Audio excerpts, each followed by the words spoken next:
And so after you're done erasing all of your pencil marks with your eraser so that all of those extra little pencil marks don't show up, we are going to be doing a pattern with the colors. So this is your next step. You have to figure out what colors you're going to do.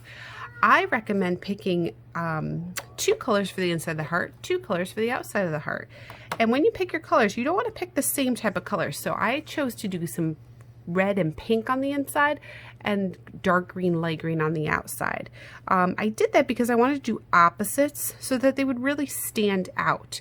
If you picked, let's say, dark green, light green on the outside and then kind of green and blue on the inside, those colors are really close to each other. It might be really hard to see your shape if you do colors that are too similar. So you might want to choose some colors that are really a bit more different. So you're going to get your coloring materials out, whatever they might be, and make a decision for colors. I recommend when you're making a decision to flip over your paper and do some testing on the back. Test those colors and see which ones are going to look good together and which colors are not going to look good together. So I might like this turquoise color and say, ooh, that turquoise looks really nice. What would look good with that turquoise? Would pink look good with the turquoise? That looks kind of cool. Maybe orange. Ooh, I like that bright neon orange. That's kind of fun. So you're going to test and try some different colors until you see which colors you think you might want to put together and which colors you think you might want to keep away from each other. So once you get that decision, we're going to flip back over and start coloring it in. Okay guys, after all my testing, I decided I want to do purple and blue for one set of colors, and I'm going to do yellow and lime green for the other. These are going to be brighter, sort of warmer colors. Green is actually a cool color, but it has a lot of yellow in it because it's a lime green. So it'll be really bright, and these ones are going to be really cool, blues and purples. So that way they kind of stand out and they look a little bit different from each other. If you really want them to be a little closer to each other, that's okay, but as you can see, when they're separated, you can really see your design very well. So you can start with either the outside or the inside. Let's start with the outside just because that'll probably be a little easier to do, and then we'll do the inside next.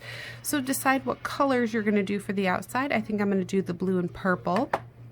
Start with one color, and you're going to start with one row at a time, and what we're going to be doing is creating a pattern.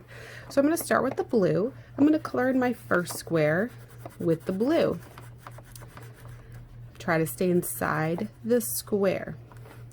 Then I'm going to skip the next one over and then color in the next one. Then I'm going to skip, color in the next one, and I'm going to finish down my row doing that. Skip, color in the next one, and I'm going to keep doing this until I finish the entire row. So there should never be 2 colors right next to each other that are the same. They should always be different. So after you've done one row, you're going to do your second row. So I'm going to do one row down.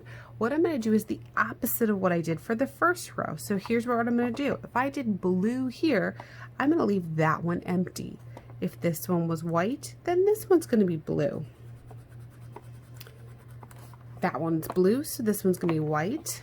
This one's white, so this one's going to be blue.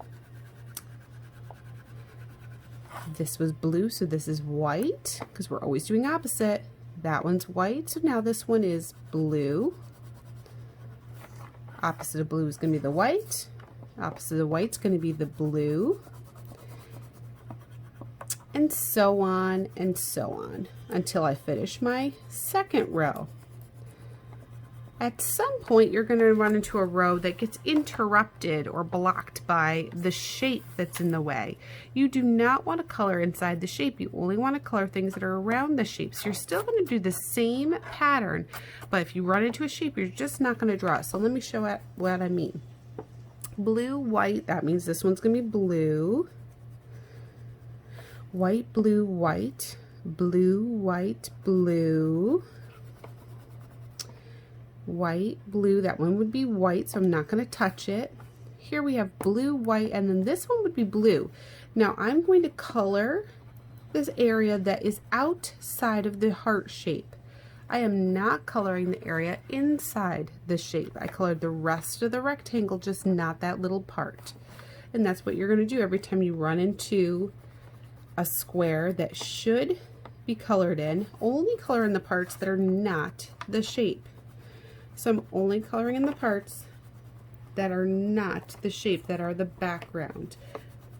Okay, so I'm going to finish the rest of this background real fast so you can see it, and then we're going to do the rest of it.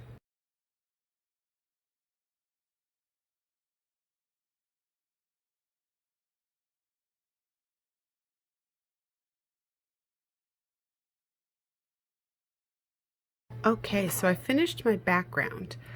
This part was the part that takes the longest. You have to think really hard about where you're putting the color before you put it down so that you don't make any mistakes.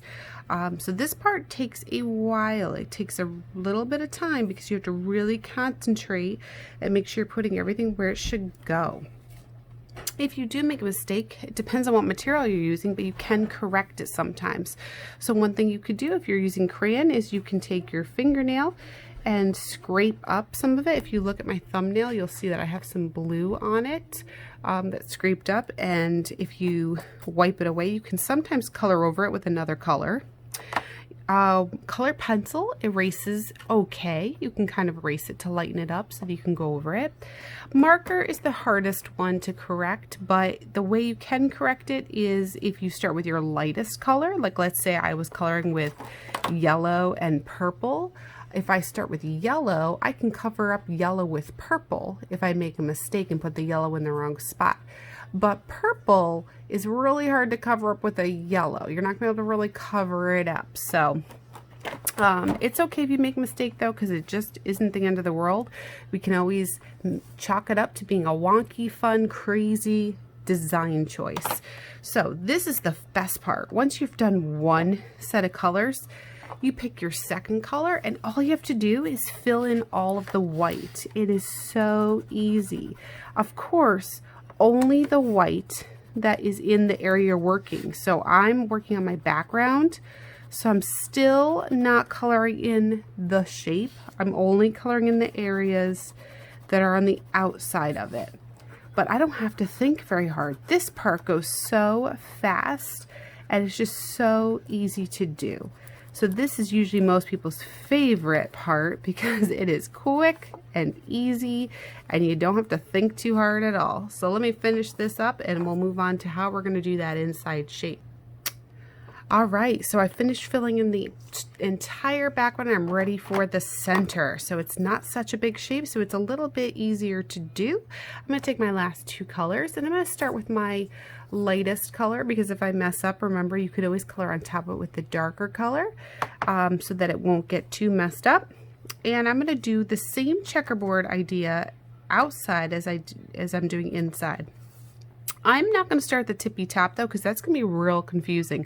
I'm going to start where I can see a full row, maybe here or here, somewhere more in the middle. I'm going to pick a spot and I'm actually going to color a square right in the middle too. And that is going to be my starting point. So I have colored this square yellow. So next to it is going to be white, then yellow, and then this tiny part is white. And then on the other side we have yellow. So this is going to be white, yellow,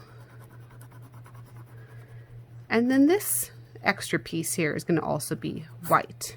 Now I can start doing some of the rows underneath and below. So let's see, if this was yellow, that's going to be white. If that was white, then this one's going to be yellow. If this was yellow, that's going to be white. If this is white, then this is going to be yellow. Again, we're always doing the opposite. Yellow, white. If this is white, then the opposite is going to be right below it. So we're just going to keep doing that, always making sure we're checking for the opposite. Now, if you are having a hard time keeping track, here's a little trick you could do. One is you could either use your pencil or you could use the color that you're actually using, and you can make a little mark in the areas where you think you're going to need to put your color. so that you can kind of keep track before you do it. You can also ask a parent or a family member or somebody to help do this for you, to help you guide you if you're really, really struggling.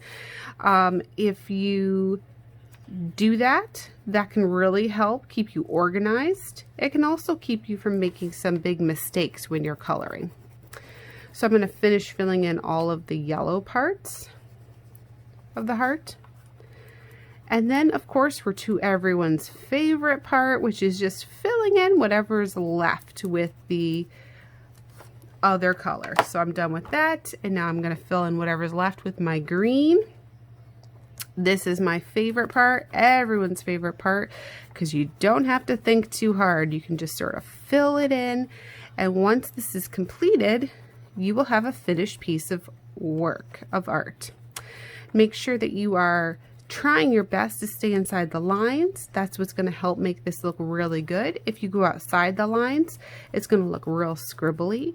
Also, another tip to keep it from looking too scribbly is to make sure you fill in all of the white space. So wherever you are coloring, try not to leave a lot of white space. All that white space gives it a look like it's scribbly and messy, and you don't really want that. So really try hard to color it in as neatly as you can. Some people find that if they outline it first, like this, that this is a good trick to keep them from scribbling outside of the lines. It's really up to you. All right, once you're done, you should have a really cool piece of artwork where the shape pops up from the background, and you should have some really fun, wonky, kind of wild stripes all around it. If you don't like this contrast where you can really see the shape, you could choose some colors that are a little bit closer to this. Maybe if I had done some dark greens and light greens, it might match the background a little bit better because they would all be cool colors. So it's really up to you how you want to do it, what colors you want to do, and I am so excited to see what you guys have planned.